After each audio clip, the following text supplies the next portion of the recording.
Jorge Viana, hoje pela manhã tivemos aqui um belo debate que tratou do Pacto Federativo e envolveu também, e naturalmente, a questão da dívida dos estados. Como do nosso partido falaram inúmeros senadores, eu aproveito esse primeiro momento da sessão da tarde para falar do mesmo tema. E vou me dedicar especificamente sobre a dívida dos estados. Senhor presidente, como é conhecimento de todos, foi aprovado ontem na Câmara de Deputados o PL 238 de 2013, que trata de questões tributárias e dos critérios da indexação dos contratos da dívida dos estados e municípios com a União. Quero complementar a Câmara dos Deputados. Eu que tenho cobrado muitas vezes que a Câmara não vota. Num placar de 334 votos a favor e 9 contrários, a matéria foi aprovada e vem aqui para a nossa casa, para o Senado Federal, e que eu espero que rapidamente aqui também seja aprovada. O governador Tarso Genro, o senador Jorge Viana, fez contato comigo hoje pela manhã, e entre os pedidos que ele fez, fosse que efetivamente nós trabalhássemos para aprovar o projeto. Vai dar um fôlego para o Rio Grande. Não é o ideal, mas eu aprendi na política, entre o ótimo e o bom, eu fico com o bom. E quero aqui dizer que será fundamental, senador Pedro Simon, que a gente avance nesse projeto. A proposta fundamental e esperada pelos estados endividados é que as dívidas contraídas pelos entes federados passarão a ser corrigidas pelo IPCA, Índice Nacional de Preço ao Consumidor, acrescido de uma taxa nominal de 4% ou taxa Selic, a que for menor. Essa fórmula, como eu dizia, não é o ideal, não é a melhor, mas traz mudanças significativas para o meu estado, para o Rio Grande do Sul.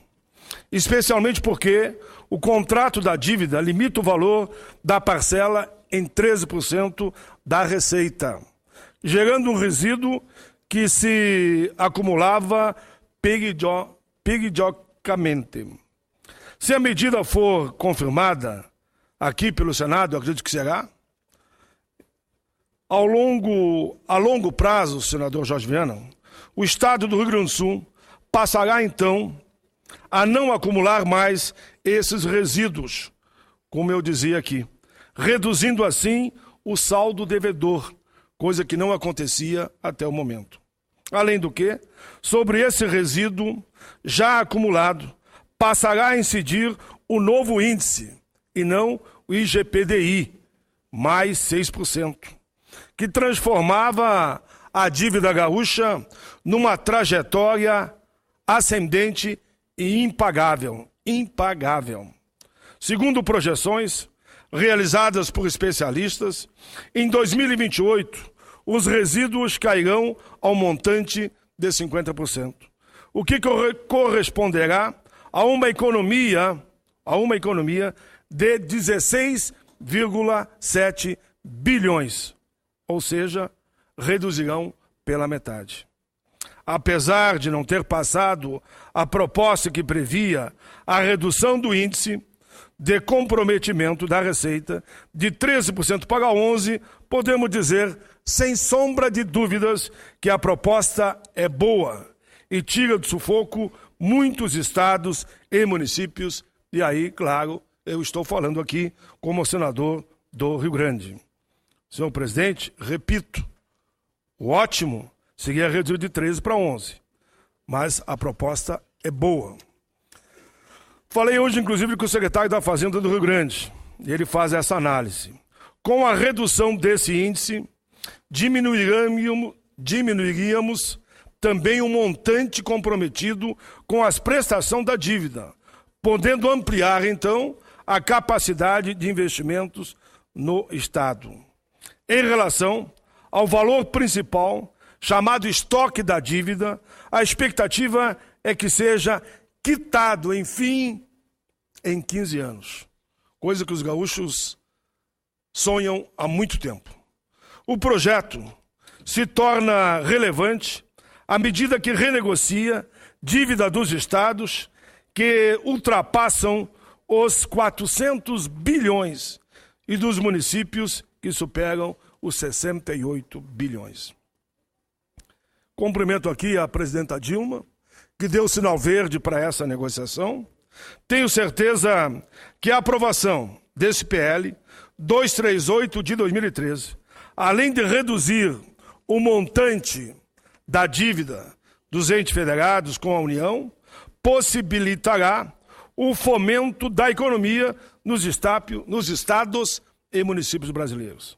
Posso afirmar, senhor presidente, que de 1999 a 2010, o índice IGPDI, mais 6%, aplicado no contrato com o Estado do Rio Grande do Sul, foi a aplicação financeira que mais cresceu, numa variação até de 471,6%. Enquanto que a poupança, nesse mesmo período, foi de 172,09%.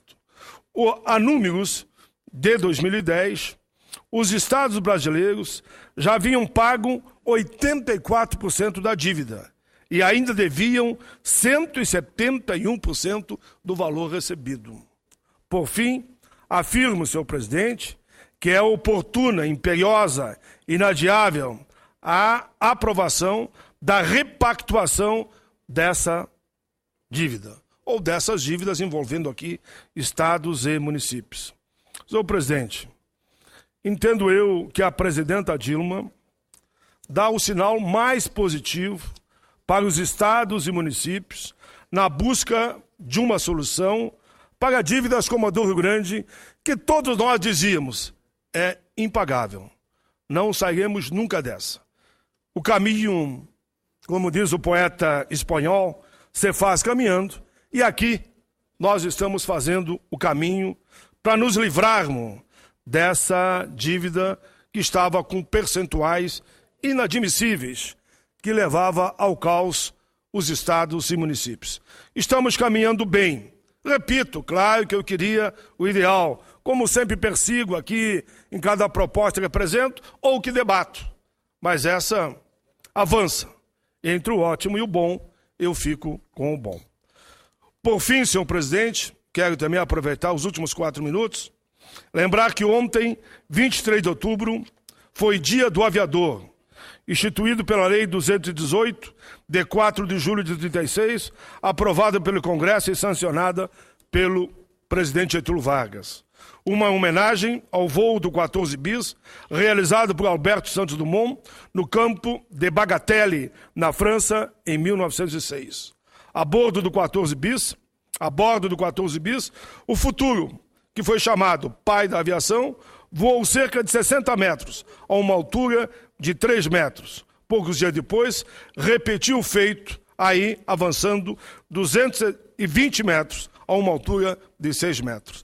Esse foi o primeiro voo de um aparelho mais pesado que o ar.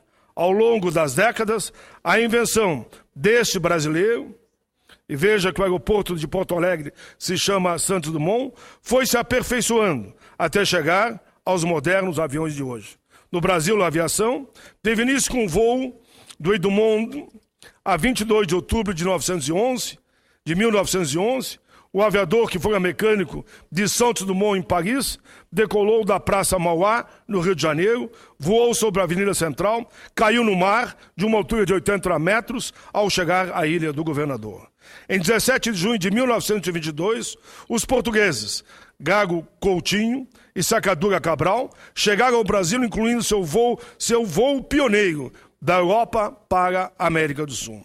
Em 1907, teria terminado a travessia do Atlântico pelos aviadores brasileiros João Ribeiro de Barros e Neverton Braga no avião Jaú, hoje recolhido ao Museu do Ipiranga. No ano de 1997, marco da aviação comercial no nosso país, a primeira empresa no Brasil a transportar brasileiros foi a Condor Sindicat, chamado Avião Atlântico. Em 22 de fevereiro do mesmo ano, iniciava a primeira linha regular, a chamada Linha da Lagoa, entre Porto Alegre, Pelotas e Rio Grande. Em junho de 1997, enfim, é fundado a Varig.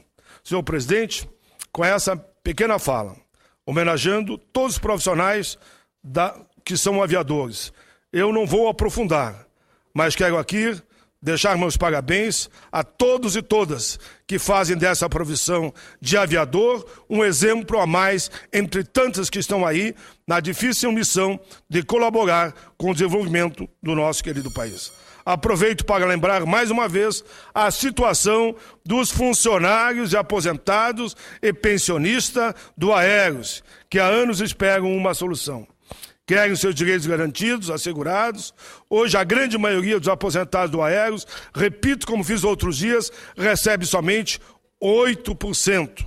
E a idade deles ultrapassa a 80 anos. Muitos estão pagando com a própria vida. 825 já morreram sem receber os seus direitos. Senhor presidente, espero, sonho com isso. Espero que se torne realidade o sonho que o governo federal ajuste, que já está negociando, senhor presidente, com o Aeros, por recomendação da presidenta Dilma. Eu estava na reunião com Vossa Excelência, foram 9 senadores do Partido dos Trabalhadores, e naquela reunião a presidenta deu sinal verde para 2 negociações, para construirmos com as centrais e confederações uma alternativa ao fator previdenciário. E naquela reunião, já que Vossas Excelências, senadores do Partido dos Trabalhadores, me autorizaram a advogar sobre a questão do Aeros e do fim do fator e a questão dos aposentados. A presidência, me lembro, dizia: estão tomando nota, pai. Vamos abrir a negociação para construir uma alternativa ao fator, e isso já se deu. Já teve reunião com as centrais e vamos buscar uma saída também para os Aeros. De fato, a situação deles é de fazer com que cada um fique, como ela disse naquele momento, constrangido, preocupado e quase, eu diria, com lágrima nos olhos, ela se referiu à situação do Aeros. Já houveram 2 reuniões e nós esperamos que a última reunião, que está para acontecer ainda esse mês, a gente construa esse grande acordo e a gente garanta aos profissionais da aviação que deram a sua vida, senhor presidente, para transportar o país, os nossos valores, as nossas vidas, possam agora serem atendidos nessa reivindicação de simplesmente ter um salário decente no momento que eles mais precisam. Repito, mais de 800 já faleceram e a busca agora é de um acordo. Falei muito com a Graziela Baggio, falei com os advogados da causa, a vontade de construir um grande entendimento. E percebi que da parte da presidenta Dilma também essa é a recomendação. Por isso, nesse dia do aviador, eu deixo aqui a minha homenagem a todos esses profissionais, especialmente com carinho a aqueles que dependem do Fundo Aeros. Era isso. Obrigado, senhor presidente.